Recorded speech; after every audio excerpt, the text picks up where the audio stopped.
Bonjour. Donc, dans le cadre de nos petites émissions culturelles, aujourd'hui je vais essayer de vous parler de ce cher Einstein que tout le monde connaît et qu'il n'est plus besoin de présenter. Alors je me suis mis sur la tête volontairement le bonnet des fous et sur le corps un t-shirt d'étudiant, un peu pour rappeler qui était le personnage. Même la légende court que quand il était à l'université aux États-Unis, où il s'était réfugié, une des légendes disait qu'il faisait les devoirs d'une petite fille de mathématiques et qu'elle, en échange, le payait en bonbons. Vrai ou pas vrai, mystère, mais ça colle bien avec le personnage. Alors, d'emblée, je vais prononcer le mot juif, parce que, personnellement, moi je m'en fous éperdument que Einstein soit juif ou pas juif.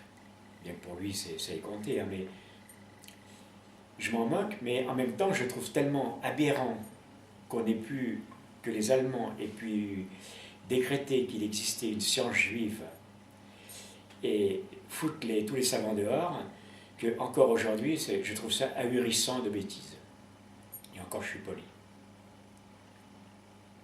Le plus amusant de l'aventure, c'est que, en foutant dehors la science juive, ils ont foutu dehors les meilleurs scientifiques qui existaient à l'heure actuelle, à cette époque-là, sur la planète. Et en gros, ils n'ont pas arrangé leurs affaires, quoi. Je ne suis pas certain que réellement ils aient perdu la guerre à cause de ça, mais ça participait de la mégalomanie et de la folie de ça. Donc je dis volontiers que Einstein était juif et qu'il avait une science juive. Vous voyez, ça m'en fait rire moi-même tellement. Il faut être con quand on est nazi. Il faut vraiment... Et alors je vais vous épargner E égale MC2, etc. Mais pour revenir à quelque chose qu'en fait Einstein a toujours travaillé, qui était la lumière, auquel il s'est toujours intéressé. Et mon cher Einstein avait dit une phrase que moi je trouve absolument fabuleuse. Il a dit une phrase, un jour il a dit « Nous tombons ». Alors c'est une phrase qui a l'air comme ça énigmatique, mais ça sous-entend que tout objet, tout corps, tout ce qui peut se déplacer, qui n'est pas mu par une énergie, retombe.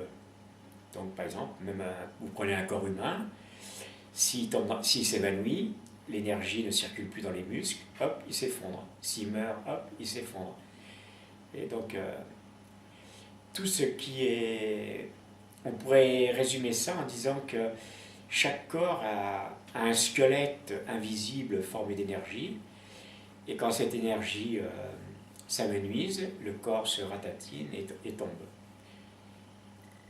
C'est valable par exemple pour un fruit qui commence à pourrir en fait, donc l'énergie qu'il sous-tend disparaît, et on voit la putréfaction, le pourrissement, mais c'est simplement que les atomes ne sont plus tenus et tous s'effondrent les uns sur les autres. C'est valable pour un corps céleste, qui, s'il n'est pas mu par l'énergie, retombe vers l'attracteur qui est le plus proche, pour une fusée, enfin voilà, donc... Ça explique aussi pourquoi, psychologiquement, quand on fait un cauchemar, souvent on a l'impression de tomber dans un puits. Il y a quelque chose dans nous d'ontologie qui nous rappelle nos origines. Et cette chute, justement, là, certains tableaux, la chute des anges, la chute de Lucifer dans l'enfer, vous voyez, l'énergie qui est en haut, Dieu qui est en haut, hein, ou la lumière, et l'obscurité qui est au fond, qui tombe dans le puits. Ce qui veut dire aussi que Einstein n'était pas simplement un physicien ou un mathématicien, c'était quelqu'un qui, au niveau philosophique, avait profondément réfléchi à ce qu'il faisait et à ce qu'il entreprenait. Et cette phrase « nous tombons » est bien plus profonde qu'on peut s'imaginer. Ça montre aussi que les fusées, pour s'élever, doivent avoir cette fameuse force qui doit dépasser l'attraction terrestre. Je crois que c'est, me souvenir, c'est l'ordre d'11 km/s. Et que sinon, eh ben, ça retombe. Vous voyez, toute chose tombe. Si elle n'est mue par une énergie, toute chose tombe. Alors, je ne sais pas ce que vous allez faire de ce petit essai qui se veut comme ça, mais pensez-y, parce que sous couvert d'être une phrase banale, eh bien, le tombon est extrêmement profond.